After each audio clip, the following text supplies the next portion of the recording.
So I posted that one thing, that there is the question that you asked, where did I study? It's a very rewarding question. One more is, I don't think I'm boasting. I think I must tell you where St. Joseph stands in the eyes of others. Second time, Madam Jayalalitha was the Chief Minister. You see, unlike other police officers, I have not done much khaki work in the field. The moment I finished my initial postings on ground, the government thought that here is one fellow who can draft, who can present papers, who can do things for a meeting, seminars. They took me to the special branch. The special branch actually looks after the political side. I was throughout political side posted. So when I was the Chief Minister, Jayalalitha, we had the Bishop Arundas James in Madras. One day I went to call on him because he had taken charge of the Bishop of the Madras Diocese. He called me for a lunch.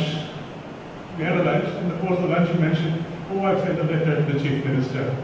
No response. See, the Chief Minister not responding, I cannot go and say, yes, I will look into it. I was not very cautious. Anyway, I took note of it. When I returned to the office, I rang up CM's office and asked them, I said, Bishop sent the letter, what about it? Sir, you misplaced it. Most of the letters get misplaced to the government. So he said, misplaced. I said, no, I'm not ashamed to say this. The Bishop's letter, how can you misplace? Sir, get me one more letter. I said, I won't go to the Bishop and ask for one more letter. It will be looking shameful and disgraceful for me to go and ask him.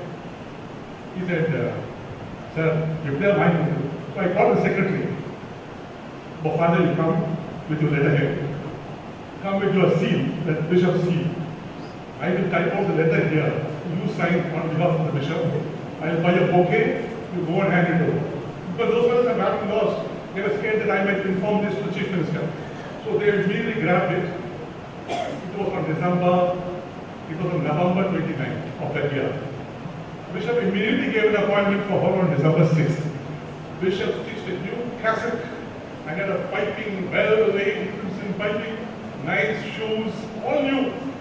And he said, I like that Bishop, you know. He didn't want to present anything very shabby. He made a very nice presentation of his petition in calligraphic writing, like Bible writing, you know, calligraphic writing.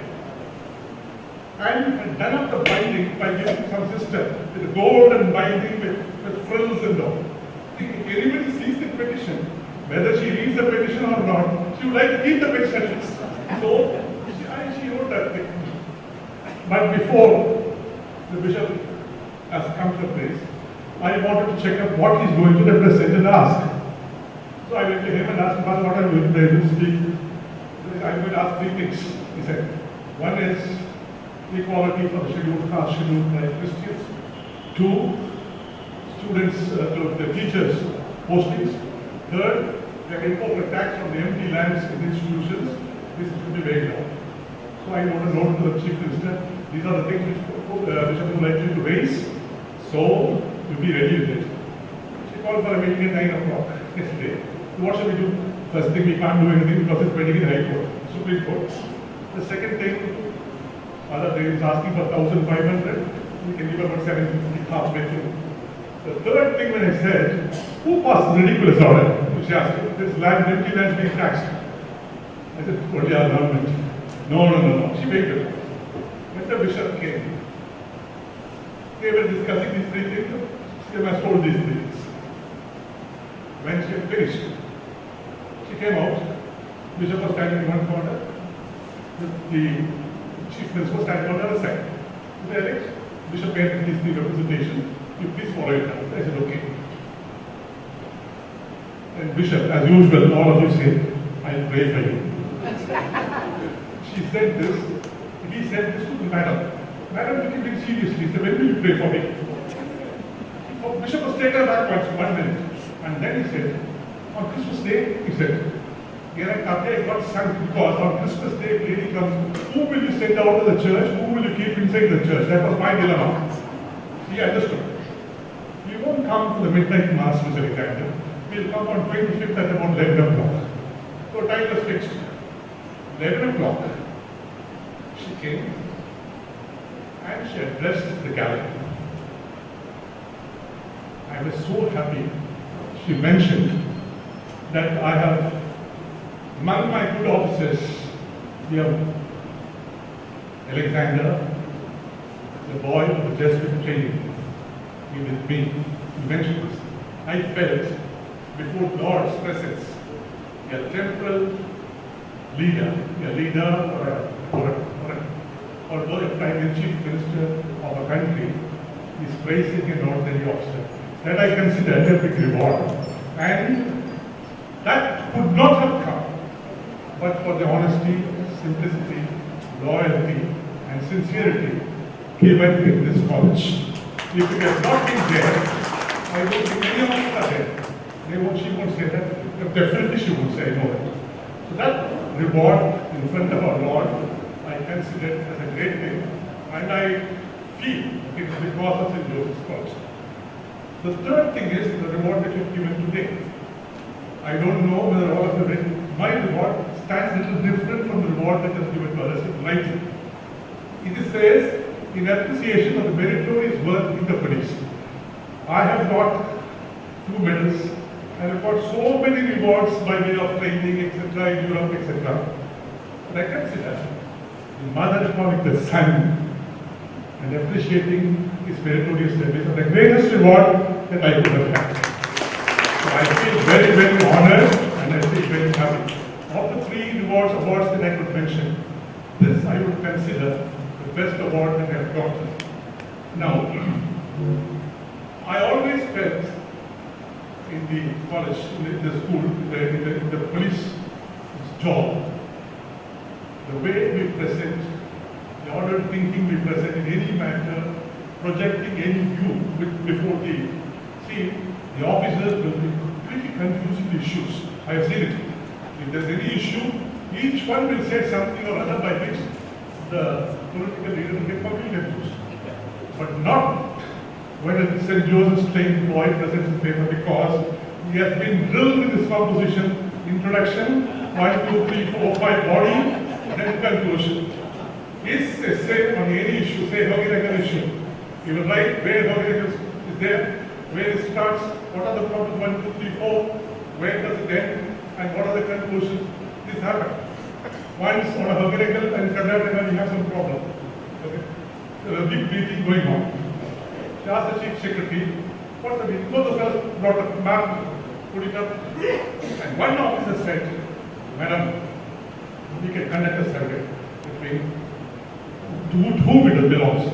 You all know when a survey is conducted, we are inviting dispute. I was feeling upset. Hoginagar is part and parcel of Tamil Nadu. What are these fellows talking? She looked at me, you are not agreeing? I said, no. I said, Madam, whenever there is a dispute, whenever you conduct a survey, you invite a dispute. Then I said, McMahon line, there is a dispute. Ratcliffe line, there is a dispute. Odernice line, there is a dispute.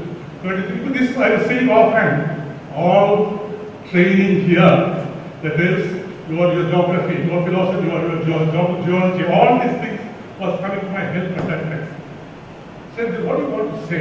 He said, I want to say, Madam, this matter should be left to local sub-inspector and inspector, and not to be discussed at our level. Sometimes it's better to leave the problem at lower end than to take it up on hands and then invite confusion. It's already Alexander. What shall I go and say in the assembly which is on?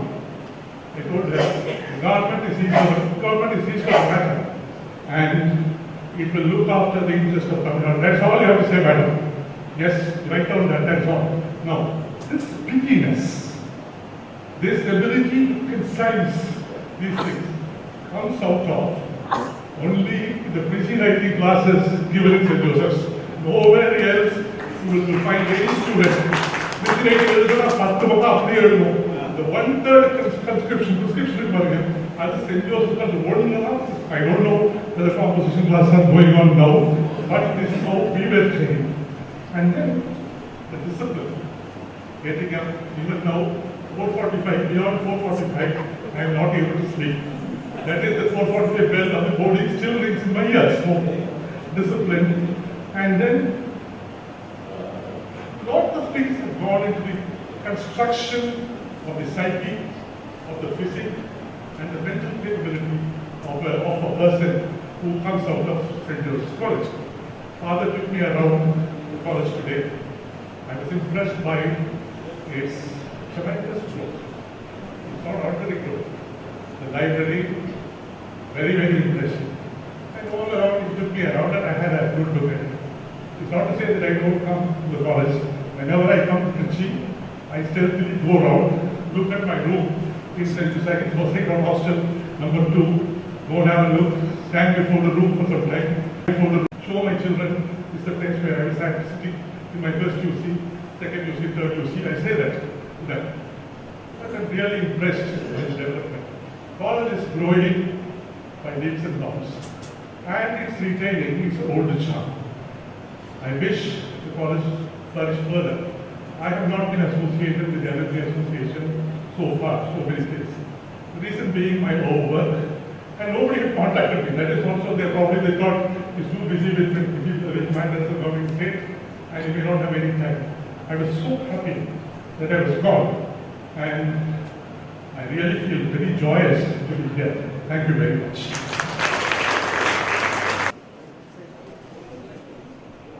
அவையில் இருக்கக்கூடிய சான்றோர் பெருமக்கள் அத்துணை பேருக்கும் மாலை வணக்கம். Ingratitude is the worst enemy to mankind. To shatter this vice into pieces, I have come here to propose vote of thanks. First of all, I wish to thank the walking legend of St. Joseph's, that is the Reverend Father John Brito, our beloved rector. He is an immortal diamond, ever shining in the crown of St. Joseph's. As your true head, he makes other heads think, and as your true leader, he always believes in producing second line of leaders. Most of the functions in our campus were a grand success because of his able guidance. He was the first administrator of St. Joseph's to recognize the greatness of Dr. APJ Abdul Kalam and brought him here as a scientist several years ago. Perhaps the golden touch of our beloved father made him the president of our country. On behalf of the Alumni Association, I wish to thank him sincerely. Thank you, Father. Next, I thank our illustrious alumnus, former Director General of Police, Honorable A.X. Alexander IPS, who has honored our invitation by being present as chief guest in this function. Sir, you remind us of Tennyson's Ulysses, the Trojan hero, whose motto was to strive, to seek, to find, and not to yield. That is Mr. A.X. Alexander IPS. Give me a big hand. On behalf of the management, I thank you, sir, so sincerely. Nowadays, we come across 3 categories of teachers. A good teacher teaches, a great teacher demonstrates, a Mahaguru inspires. Reverend Dr. S. Sebastian, our beloved secretary, belongs to the 3rd category. The father of poets is said to be Homer. The father of English poetry is said to be Geoffrey Chaucer. Poet's poet is said to be Edmund Spenser. And we can proudly say teacher's teacher is Reverend Dr. Sebastian, our secretary. On behalf of you, I thank him very sincerely. Thank you, Father. Now it is my great pleasure to present vote of thanks to the beacon of this Alumni Association, who inspires everyone who comes into contact with him by his kind words and benevolent deeds. When he talks, the words of his mouth are softer than butter, smoother than oil, and sharper than a sword and always uses pleasant words. In him, we find a perfect blend of discipline and comradeship. It is none other than our beloved director of the Alumni Association, Reverend Dr. Mariadas. On behalf of everyone assembled here, I wish to convey my sincere thanks to you, Father. Thank you. I also wish to thank revered Chartered Accountant R. Murugan, the President of the Alumni Association, for his felicitations. I like to thank all the achievers, Mr. Jagdishan, General Manager, BSNL, Chartered Accountant, Mr. Sonoram, Social Worker, Mrs. Genova Arasi,